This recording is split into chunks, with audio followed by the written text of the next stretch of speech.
Proses merumuskan Pancasila ini bukan tanpa silang pendapat, bahkan kelompok Islam tertentu ingin memperjelas identitas keislamannya di dalam Pancasila. Padahal, sila ketuhanan yang Maha Esa yang dirumuskan secara mendalam dan penuh makna oleh K.H. Wahid Hasyim merupakan prinsip tauhid dalam Islam. Kelompok-kelompok Islam menilai bahwa kalimat ketuhanan yang Maha Esa tidak jelas sehingga perlu diperjelas sesuai prinsip Islam.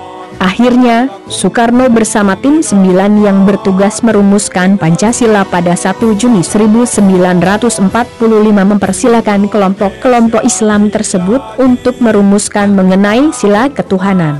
Pada tanggal 22 Juni 1945 dihasilkan rumusan sila ketuhanan yang berbunyi, ketuhanan dengan kewajiban menjalankan syariat Islam bagi pemeluk-pemeluknya. Kalimat itu dikenal sebagai Rumusan Piagam Jakarta. Rumusan tersebut kemudian diberikan kepada tim 9. Tentu saja bunyi tersebut tidak bisa diterima oleh orang-orang Indonesia yang berasal dari keyakinan yang berbeda, terutama aspirasi dari rakyat Indonesia bagian timur yang mengancam memisahkan diri dari Indonesia jika poin ketuhanan tidak diubah esensinya. Poin agama menjadi simpul atau garis besar persoalan yang diambil Soekarno, yang akhirnya menyerahkan keputusan tersebut kepada Hadratus Syekh K.H. Hasyim Asy'ari untuk menilai dan mencermati serta memeriksa kebenaran, mentasydih apakah Pancasila 1 Juni 1945 sudah sesuai dengan syariat dan nilai-nilai ajaran Islam atau belum. Rombongan yang membawa pesan Soekarno tersebut dipimpin langsung oleh K.H. Wahid Hasyim. Mereka berangkat menuju Jombang untuk menemui K.H. Hasyim Asy'ari. Setelah mendengar maksud kedatangan rombongan, Kiai Hasyim Asy'ari tidak langsung memberikan keputusan.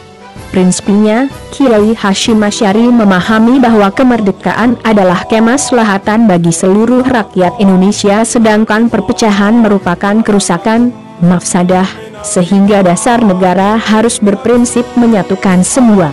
Untuk memutuskan bahwa Pancasila sudah sesuai syariat Islam atau belum, Kiai Hasyim Asy'ari melakukan tirakat.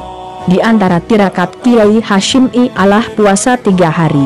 Selama puasa tersebut, beliau menghatamkan Al-Quran dan membaca Al-Fatihah.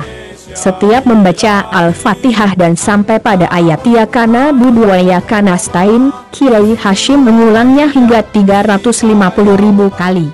Kemudian, setelah puasa 3 hari, Kiai Hasyim Asy'ari melakukan salat istikharah 2 rakaat. Rakaat pertama beliau membaca surat At-Taubah sebanyak 41 kali, sedangkan rakaat kedua membaca surat Al-Kahfi sebanyak 41 kali. Kemudian beliau istirahat tidur. Sebelum tidur Kiai Hasyim Asy'ari membaca ayat terakhir dari surat Al-Kahfi sebanyak 11 kali.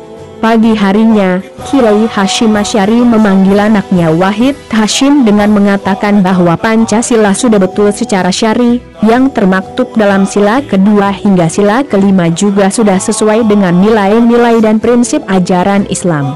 Karena ajaran Islam juga mencakup kemanusiaan, persatuan, musyawarah, dan keadilan sosial. Hanya saja pada sila pertama yang tertulis dalam Piagam Jakarta, ketuhanan dengan kewajiban menjalankan syariat Islam bagi pemeluk-pemeluknya, perlu dihapus karena ketuhanan yang Maha Esa adalah prinsip ketauhidan dalam Islam. Atas ikhtiar lahir dan batin Kiai Hasyim Asy'ari tersebut, akhirnya rumusan Pancasila bisa diterima oleh semua pihak dan menjadi pemersatu bangsa Indonesia hingga saat ini. Umat Islam Indonesia sebagai mayoritas menunjukkan sikap inklusivitasnya terhadap seluruh bangsa Indonesia yang majemuk, sehingga Pancasila merupakan dasar negara yang merepresentasikan seluruh bangsa Indonesia. Bisa dikatakan bahwa Pancasila merupakan kristalisasi ajaran Ahlus Sunnah wal Jamaah, Aswaja. Di titik inilah NU dan seluruh bangsa Indonesia bukan hanya wajib mengamalkan, tetapi juga wajib mengamankan Pancasila.